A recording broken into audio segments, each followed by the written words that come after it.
Today we'll be taking a look at the strongest units in the entirety of Warhammer 40k.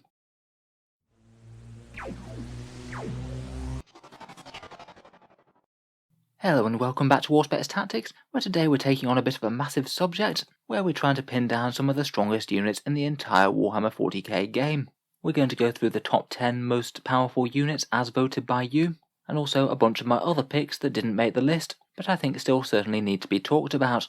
I do feel that trying to clarify the strongest units in 40k isn't the easiest thing. There's really quite a lot of parameters that can make a unit good or bad, and in reality the place within a codex and the synergies really can make or break a unit. It's really not the easiest question, and it's very subjective, but I thought between a public vote and also picking some of my own top picks, we might be able to at least narrow down a short list of some of the contenders. So for the top 10 choices in Warhammer 40k, I put down an Auspex Tactics community post asking what are the strongest units for the points in Warhammer 40k. Obviously, if we're just talking strongest units in general, it's probably going to be something like a Warlord Titan, but to be honest, that's not really the most intelligent question. I basically went through every single one of the responses, tallied up which ones people thought, and then we've ranked them into a top 10. I'm afraid I did have to filter out a few different funny responses. Quite a few people said either Sly Marbo, Faith in the Emperor, or the poor old Orc Stomper. While I know that any of these should certainly be able to level entire armies in the fluff, it's kind of hard to argue that they're really the most efficient units in the game. I will admit though that I think that just asking random people what they think are the strongest units in the game might not truly be the best way to get at the top picks. The average gamer doesn't tend to have loads of time to go through analysing tournament results or looking at the meta in depth, and I feel like there's quite a few biases within the dataset. People are far more likely to value things that they played against as being strong, so if they keep on getting beaten by their friend's army, even if the units aren't particularly strong, they're likely to overvalue that. Also, more commonly played armies will tend to feature quite a lot more heavily, which I think was one of the reasons why Necrons had quite a such heavy representation in the list. I think there also tends to be a bias towards really big destructive models, as opposed to the more grunt troops that just hold the line efficiently. It's certainly a bit more memorable when you have a big, really expensive unit tear through chunks of your army, though in reality it doesn't necessarily mean that it's points efficient if it costed loads of points to begin with. I'm not saying that units like the Catan Shard of the Nightbringer and Mortarion aren't strong, but they do cost a massive amount of points to begin with, so they have to do quite a lot of damage just to justify their existence. Finally, the meta changes quite quickly. It takes a while for the whole community to grasp the new changes, and people might still vote for things that they thought were really strong back in 8th edition. Quite a few people commented Riptides, which are admittedly okay as Tau go, but they are one of the weakest factions in the game, and while they were a big powerhouse unit in 8th, they're much less so in 9th edition. In any case, first we'll discuss the top 10 from the vote in order, then around another 10 or so units that I think are really strong, maybe should have been included on the list, and why I think that they're worthy of a place as well. So in 10th place we have Drukhari Raiders. It's no doubt that Drukhari is certainly making a massive splash right now, and perhaps as people get more games against them, they'll begin to realise just how efficient they are. As transports go, they're pretty much excellent, they're really fast, really cheap at just 85 points, and with 10 wounds, toughness 6 and a 5+ invul save, they're actually really quite efficient against virtually most things that want to take them out. When you're firing heavy anti-tank weapons against them, it's actually better to be a Raider with toughness 6 and a 5+ invul, compared with being a Rhino with toughness 7 and a 3+ armor save. It does mean that autocannons and equivalent weapons are really quite efficient against them, but still for 85 points, their durability is actually really good. Really efficient Raiders are what make the tournament topping Drukhari really scary to face right now. Transport vehicles in 9th tend to favour really fragile units that are very hard hitting, and Drukhari have absolutely tons of those in spades, whether it's witches, incubi, or any of their fighty characters. They can jump out of the fast durable Raider and cause havoc. I think the toughness and the good contents will be enough to have them included in lists, but they have several other advantages as well. Their anti-tank fire is actually genuinely really strong for the points, with those Dark Lancers with D3+3 damage, and the Dark Lancers are even stronger in cabals like Blackheart, where they can reroll that one hit roll. They've even got some melee capability with those Blade Veins. You can get really cheap Grizzly trophies for 5 points for a -2 leadership debuff. That can synergize well with quite a lot of other options in the Drukhari Codex. And then finally they have several strats that can be situationally useful, such as enhanced ether sails for first turn charges in Blackheart, and a few other upgrades such as phantasm grenade launchers, shock prows, or splinter axe for big units of Cabalites. Having a decent core of Raiders is rarely going to be a bad choice in a Drukhari army. Next up we come to Sisters Repentia, the hard-hitting melee unit of the Sisters of Battle. For the points, they are one of the hardest hitting melee units in the game. Their base stat line isn't too bad, at 2 attacks at strength 6, AP -3 and damage 2, hitting on 4s and re-rolling hits with Zealot. However, you can just stack a whole ton of buffs on them. First of all, they're usually fielded as Bloody Rose for AP -4 and +1 attack on the charge, and they get +1 to wound with their Tear Them Down stratagem, which just basically means they'll take out virtually anything in the game, no matter how tough it is. You can then stack that with Sacred Rites for +1 to the charge or exploding 6s, a nearby Ministorum Priest for +1 attack, and a Magifier for +1 strength, and perhaps even a Repentia Superior for reroll 1s to wound. A squad of these will happily jump into something like an Imperial Knight and tear it down in a single round of combat. On top of that, they're really reliable to get into combat. You can use Miracle Dice to do auto charges out of Strategic Reserve. If you have a couple of high dice rolls, then it means that you're guaranteed to make that 9-inch charge. And they can be jumping out of Rhinos, which can act as tough battlefield bunkers in the midfield, and then even potentially soak Overwatch for the Repentia by charging into combat first. Overall, not too hard to see why they're so common in Sisters lists. Murderous melee damage, really decent delivery options, and if they really need to, they can even fight twice for a few CP.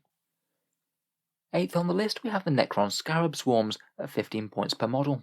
These annoying and tough little critters are one of the units that are most frequently included in Necron tournament lists, being a pretty frustrating unit to gum up the midfield, hold back the enemy, and potentially score objectives.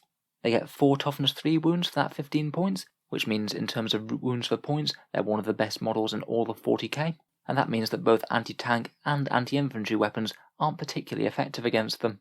A common tactic is to give them a 5+ invul save with a Chronomancer, making them even more obnoxious to remove, and then you could have a Canoptek Spider nearby to do some healing for them and restore a base per turn. Their good 10-inch movement guarantees that they'll get in the way, get onto objectives, and gum up the enemy movement lanes, forcing you to have to deal with them. Dynasty-wise, their melee can actually get really quite scary in Novok. Extra AP and extra attacks, maybe in combination with one of the Cryptek Arcana, can actually make them fairly decent in close combat. They won't generally be tearing down tanks or anything, but they'll do more than incidental damage. Otherwise, perhaps the most common way to run them is to take the custom dynasty that gives you objectives secured and a pre-game move, which makes them pretty much ideal for taking and holding midfield objectives from the first few turns. Your opponent's really going to struggle to score primaries if they have to spend a turn or two scraping something like 20 odd bases of scarabs off the central objectives when they're an incredibly tough unit for the points. Finally, they also have Heroic Intervention for 1 command point, which makes them even more annoying to deal with on objectives, and in a pinch they could use that self-destruction stratagem to generate a few mortal wounds and maybe off an enemy character or something. Generally very handy to have around, and not surprising that they tend to appear in most competitive Necron lists. Next up, we have the Imperial Guard Infantry Squad, interestingly featuring on the community's vote even more than tank commanders or manticores. To be honest, I do think that Guardsmen are incredibly efficient though. Even when they've gone up from 40 points to 55 points, it has just slightly changed the way that they need to be used in the Guard army. Compared with most other factions' choices that cost something like 5 or 6 points, Guardsmen are actually incredibly efficient. Toughness 3 with their 5+ save with flak armor is pretty decent, and it does give you at least a fair bit of protection against AP0 weapons, even better in cover of course. Their damage output isn't terrible, though I wouldn't say it's anything to write home about. I think the only real time it gets really all that efficient is when you're targeting light infantry and you have first rank fire, second rank fire on the go with orders. Cheap Melshor Plasma is always an option though, only 5 points each for a special weapon isn't too bad. Really though, the main value of the Guardsmen is their ability to take objectives really easily. I'd say their single strongest ability at the moment is their crazy movement that they can get with move. With that double move and double advance, you're going to be averaging a unit go something like 19 inches per turn, which means that even if they're starting in your deployment zone turn 1, you could easily have a couple of squads blocking off half the enemy deployment zone and stopping them moving up. Alternatively, infantry squads that are really quite far back can easily zoom their way onto midfield objectives and contest or flip them to stop the enemy scoring them. Very few troops in the game have quite this amount of mobility and obsec, and being really tough to boot really doesn't hurt the guard. Otherwise, they've got a few useful synergies within the codex. Take cover can make one squad extraordinarily resilient, and potentially you can combine squads with 1 command point, and then maybe use take cover, psychic barrier, and get them in light cover, and then you've got a 20-man guard squad with a 2+ armor save. Finally, another really competitive use for them is to fill out dirt cheap chimeras. Chimera transports I think are one of the most efficient units in the guard codex right now. 75 points for a decent tank profile, plus a couple of heavy weapons. These are just going to be another very annoying threat to deal with, having to chew through a tough tank then a relatively tough infantry squad, all for just 130 points, making them really efficient for capturing objectives. Overall, I'd say that guard infantry squads with their current options are still a really big asset to the guard army list. They're not exactly damage dealers, but for taking objectives, I'm sure a lot of armies will wish that they had a unit that could move quite so far and be quite so tough and expendable. 6th on the community vote, we have the Nightbringer. This guy has 370 points following Games Workshop's small nerf to him in January, and it's not hard to see why he's a feared force on the table. He's almost guaranteed to be a problem to your opponent and will do hefty damage to literally anything that he catches in combat. If your opponent has one scary unit hanging around, you can near enough guarantee that Nightbringer will have a good chance of killing them in just one round of combat. He has 6 attacks, hitting on 2s, strength 14, AP -4 and damage d6. That's already good, but then he ignores invuls as well, and ignores any special rules that allow you to negate damage, such as the quite common Feel No Pain abilities. It means he's an excellent counter to certain other nigh unkillable units, things like Mortarion, Ghazghkull Thracker, Custodes Shield Captains, and interestingly other Nightbringers. Compounded with that, he is normally unkillable for at least a few turns for most armies fighting him. He's got 9 wounds, Necrodermis stops him from losing greater than 3 wounds for a phase, and Living Metal will allow him to heal 1 wound per command phase. That means that if you were going to shoot him to death, in general you're only going to be able to kill him on turn 5, as the Necron player will most likely hide him out of line of sight on turn 1. The armies that can do a decent amount of damage with Psychic Assault and shooting will generally be able to handle him far more easily, but in general this rule means that your opponent is guaranteed to need to react to him and be fighting on the back foot. It's a very rare game where the Nightbringer won't cause some hefty damage to the enemy army, and maybe have to make all your opponent's units reposition and think very carefully about how they're going to deal with him. On top of that, he'll deal out some decent mortal wounds with Powers of the Catan and his Gaze of Death ability, which does have the potential to snipe important characters. To be honest though, while I think he is very, very scary, I think it might depend on exactly what sort of list he's facing. I feel like he's a model that's going to be far stronger against less experienced players rather than top tier tournament lists. At 370 points, he's a whopping chunk of your army, and he still might go down in a turn or two if he is exposed to things like psychic powers or assault. I think it is quite telling that almost all competitive Necron lists these days do seem to take the Silent King instead of the Nightbringer. I'm certainly not saying that he's not a strong model, but I think he might be one of the cases where people might very slightly overvalue him due to his potential scary rules, and maybe don't weigh that up properly against the very big amount of points that he costs. He will have to wreck quite a lot of stuff to make himself worth it in an army.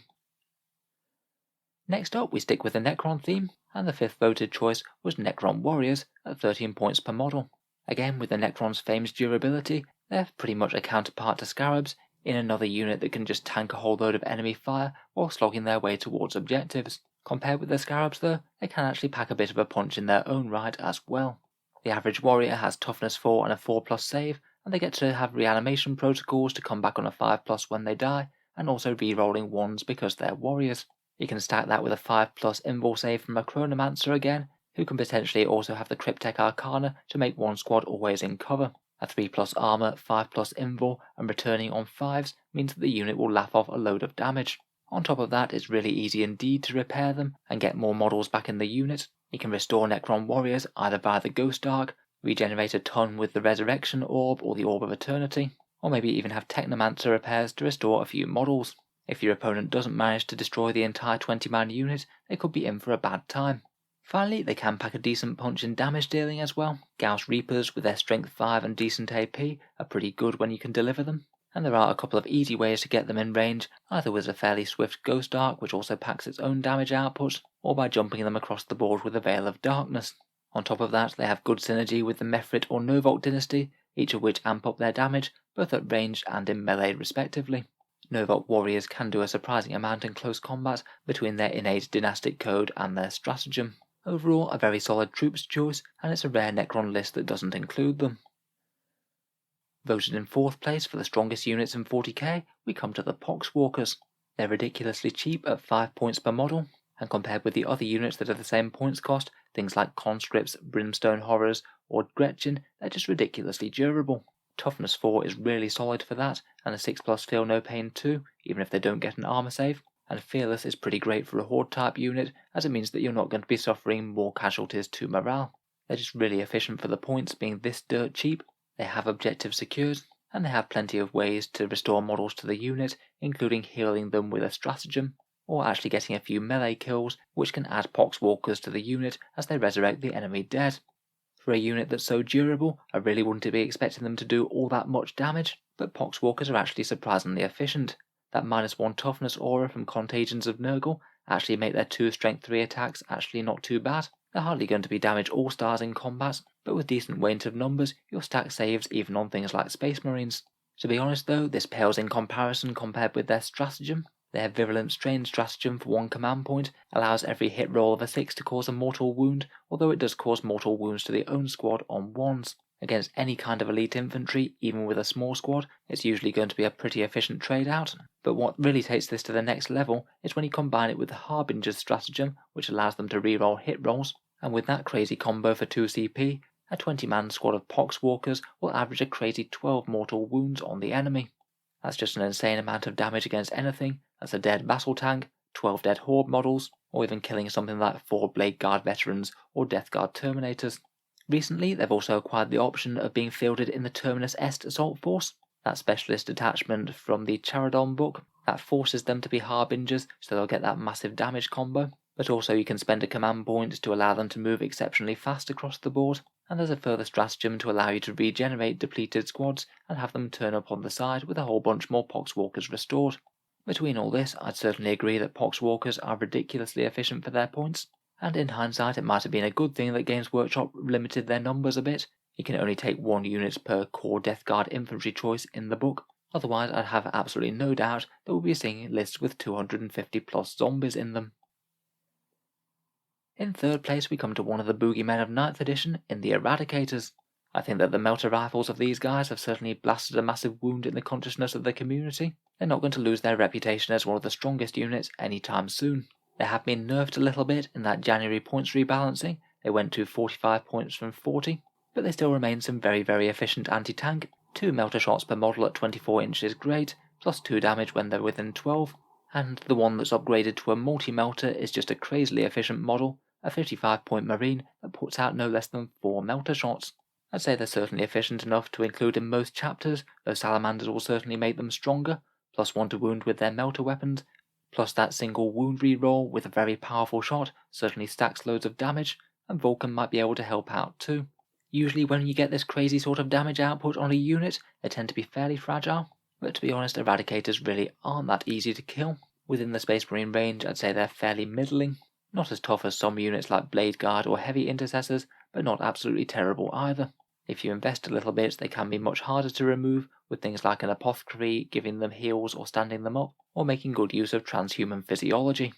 To be honest, I still think that Eradicators are very strong, but I think that these are perhaps one of the units that have a bit of a lag effect and have just created a really bad reputation for themselves. At the new 45 points per model, I think they're still solid, but I wouldn't say they're massively more efficient than other Space Marine choices.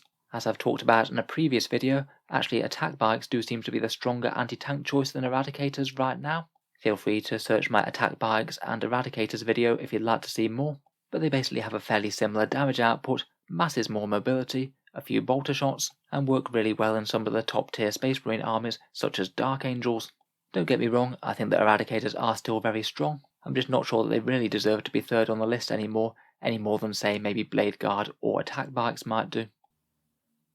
In any case, moving on to second place, we certainly have one of the biggest baddest models of 9th edition in Primarch Mortarion. The Lord of Plagues is 490 points, so does eat up a full quarter of your army, but for that price tag you get a ridiculously durable threat that has just all-round damage, debuff and buffing abilities. Firstly, his melee kills almost anything. He'll deal around about 28 wounds to a standard battle tank, plus he can switch that out for triple the attacks against hordes. He's quite likely to make it into combat as well, as he has decent movement with those wings, so it's hardly something that your opponent can just ignore most of the time. He has enormous debuffing auras, a massive 12 inches on his Contagions of Nurgle, making everyone around -1 toughness, and on top of that he can also stack that with either halving the movement, which is crazily annoying for the enemy army, or preventing any attacks from having their damage re-rolled within that area, which is really going to hurt the opponent's damage output when trying to deal with him. He's a Psyker, maybe can make himself -1 to hit, debuff enemy units, or just generate some more mortal wounds. He buffs nearby Death Guard units with rerolls and can make 1 unit 4 rerolls to hit as well. And with all of this, he's certainly a tough model to take out. with a good toughness even for his massive points of 490, 18 wounds at toughness 8, with 3 incredibly annoying durability buffs on top of that, a 4+ invul to annoy high AP weapons, -1 damage to utterly ruin anything that's damaged too, and a 5+ feel no pain just to make it feel like he's got far more wounds than he has. The 5+ feel no pain alone essentially adds an extra 50% to his durability, so if you ignored it, you could think of him as having 27 wounds on average. As many Death Guard players will be quick to point out, he does cost a lot of points, so he certainly needs to be really tough and really damaging to be worth including, but it still remains that he is being included in quite a lot of Death Guard tournament lists, and much like the Nightbringer, he's pretty much a unit that is absolutely guaranteed to cause the opponent's army massive headaches, even while the rest of your army goes and does its own thing. Finally, and voted first on the list, we come to a choice that is absolutely no surprise to me, which is the Drakari Succubus. We've featured on the channel before, feel free to search my video on the Succubus, but we'll briefly go over what she does here again.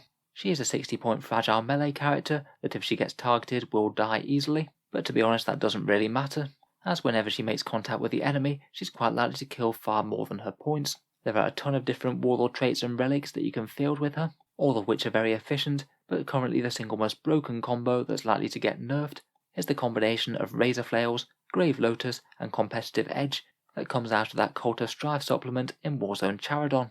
Basically it all stacks up to 14 Strength 4, AP -1 and damage 2 attacks, hitting on 2s, and for every one of these that doesn't do damage, she then gets to make another crazy 2 attacks each at the same profile, theoretically having up to 42 attacks if her first attacks all miss. I think this will be nerfed when the Charadon FAQ comes out, but at the moment it's unclear exactly how much it will get nerfed. Even if they take away the doubling of the Razor Flail attacks, she's still going to be a crazy melee monster for the points cost. Currently she happily kills around about 10 Space Marines in a single turn, or chews straight through a fairly tough battle tank. It's just insane for 60 points, and not too hard to see why she makes the top of this list. Otherwise though, even if this combo does get nerfed into the ground, there's plenty of other good ways to field her. The combo of Triptych Whip and Precision Blows is another one that should comfortably make its points back in a single round of combat. 10 attacks hitting and wounding on 2s at AP -3 and damage 2, and as a bonus any hits rolls of 6 just cause 2 mortal wounds instead. Again, should be a good for a decent amount of Space Marines in a single round of melee. Otherwise, she's really easy to get into combat, really fast and good synergy with the raiders. She can be a Master Succubus for some nice melee manipulation, charging into something then falling back before she can be struck, and she's got a bunch of useful stratagems that can buff her further, things like ignoring Overwatch with a Cult of Strife stratagem, or a few other ways that can make her attacks just hit that bit harder. I think Fighty Succubi are certainly one of the reasons that Drakari are doing quite so well right now. So there we have the top 10 as voted by the community, but as I said, I'd like to go over some of the other strong units in 40k that I think certainly should have been in contention for being on this list, and some of these choices I'm sure are stronger than the ones that were voted for. Here's my extra short list, we'll just run over each of these fairly quickly. Feel free to let me know any other units that you think are the strongest down in the comments. Firstly, Deathwing Terminators are a really scary force to fight, pretty devastating in combat, they get obsec, and more importantly you can't wound them on anything better than a 4+, meaning that the heavy weapons that you usually want to focus at them are really quite bad in damage dealing. Just having a simple force of 20 or 30 of these marching up to the midfield objectives is going to cause almost every army a bit of a headache. The Space Marine Chief Apothecary is one of the ones that I think absolutely should have been in the top 10 list. This guy is present in almost every single Space Marine competitive list, and is one of the best support characters in the entire game. He gives a 6+ Feel No Pain type save for a bit of extra durability, a massive amount of healing for any injured models, and perhaps most importantly, can regenerate one dead model from a squad each turn, which can be something really significant, say like an attack bike or a centurion. With the Chief Apothecary and Selfless Healer upgrade, this guy will literally pay for himself in points really quickly, never mind the durability, healing bonus, and his own small combat abilities. Almost every single Space Marine army does tend to take one of these, as he's just that good for the points. Next, another choice from the Astra Militarum are the Death Riders of Krieg. Again, they're so good that I made an entire video about them, and rather surprisingly, the new Forge World rules made these guys one of the single toughest units in the entire game of 40k. Just 15 points for 3 wounds, toughness 4, a 4+ armor save, and then a massive 5+ Feel No Pain, again means that pretty much no weapon is in any way efficient at killing them, whether you're firing at them with anti-infantry guns or heavy anti-tank. They can move really fast with move as well, making them excellent screening unit, harassment unit, or just gumming up the enemy lines. They're so good that people have been taking entire Outrider detachments just to get their hands on them. Next, most of these were voted fairly high, though just missed out on the top 10, maybe because they slightly compete with each other. There's a few different strong Space Marine melee units, whether that's the crazily efficient Sanguinary Guard from Blood Angels, Blade Guard veterans, or Vanguard veterans with Storm Shields and Lightning Claws, all of which are decently tough and provide some massive generalist melee threats that will cut through near any unit. Sanguinary Guard are a particular favourite of mine, just 30 points for a crazy amount of advantages, 2 wounds to 2+ save, generalist melee with +1 to wound that'll kill almost anything, -1 to hit in combat, a heroic intervention stratagem, and 4 rerolls to hit when they're near your warlord. They've even got a reasonably good gun as well. Next, Space Marine attack bikes with multi-melters, as I said before, I think are one of the strongest options for Space Marine anti-tank, maybe even out-competing Eradicators. They're really fast, have great anti-tank fire, at least a fair amount of anti-infantry fire with those twin bolt guns, are reasonably tough for the points, and great in certain chapters such as Salamanders or Dark Angels where they get the 5+ invul. For anti-tank purposes in a Space Marine army list, it's really hard to go wrong with these guys. They appear in absolutely tons of competitive lists. Custodes Shield Captains on Dawn Eagle jet bikes are both fast, pretty hard hitting, and one of the hardest models to kill in 40k. You can get a very nice 3+ invul save on this guy, re-rolling a save each turn with Victor of the Blood games, up to 9 wounds with a Captain Commander trait, and then a 5+ feel no pain on top of that. Combine that with fast movement, at least some decent shooting, good melee, having objectives secured, and then the stooping dive stratagem which can really mess up enemy plans, and you've just got a crazy efficient unit. Next, Admech Cerberus Raiders are a god tier screening unit, again 16 points for a fairly tough profile all round, but these guys just have a crazy amount of utility with a decent pre-game move, meaning that they can jump up to the midfield and then screen out a lot of the enemy army turn 1, or just get on objectives and be annoying. They can do first turn charges, have a decent amount of sniper fire with those galvanic rifles, and then they also have their master card, the Tactica Obliqua stratagem, which means that when the enemy tries to charge them, they can just run away. They can just be a huge foil to melee-focused armies, as it means that even if you're standing right next to them, you're pretty much guaranteed not to be able to charge them. It's a bit silly how strong it is. To be honest, I'm not optimistic for Tactica Obliqua surviving into the new Admech Codex. If we're talking efficient units, I think we'd be remiss not to mention Retributors, one of the strongest anti-tank squads in the game. Take a unit of these with 3 or 4 multi-melters, either outflank them or start them in a Rhino, and then give them a couple of Armorium Cherubs, and you've got one of the single squads that's most effective at making tanks die. With a full squad with 2 Cherubs for something like 170 odd points, that'll give you 12 multi-melter shots. They're able to move and fire for no penalty, and you can even use things like Miracle Dice for a maximum 6 on one of their damage results, and they have their own stratagem for increasing their range and also getting them a further +1 damage. If you need to take out a high value armoured target, these girls will do it very, very quickly. We did mention Raiders and the Succubus on the list before, but I think that the other Drukhari melee units are also worth a special mention. I'm not sure if any of them massively stand out above the others, but both Witches, Incubi, Archons and Drazar are all crazily efficient. None of them are really enormously tough to return fire, but with the right build, any one of these can chew through most targets in the game. 100 points of Witches can get you 40 Strength 4 AP-1 attacks. The Incubi compete with Repentia for damage efficiency. Archons can stack the Jim Blade and a nice rerolls Warlord trait, and Drazar is an all-round melee beast that'll just kill anything. Finally, last but not least, we come to the Death Guard Terminators. Both the Death Shroud and the Blight Lords have their advantages, depending on whether you just want a really sturdy unit, or if you want a sturdy unit that pays a bit more points for those big sized that'll kill most things in melee easily. They're arguably one of the single toughest units in the whole Death Guard Codex, which is saying something. 3 wound models at toughness 5, a 2+ armor, and a 4+ invul, and -1 damage. They can even get -1 to hit via Miasma of Pestilence, or get feel no pains and healing via a Plague Surgeon. Both units should stack hefty damage on things that are in close combat, admittedly the Death Shroud more than the Blight Lords, but with a big unit, most of the time you can't really afford to spend too many turns in combat with either. On top of that, they pair really quite well with the Foul Blightspawn, which can make one unit fight last, which means often they're not going to be able to be charged by enemy units if they can't afford to take a full round of Terminator combat before they get to strike. Overall, again very solid for the points, and do a very good job of shrugging off both heavy anti-tank fire and laughing in the face of light infantry shooting.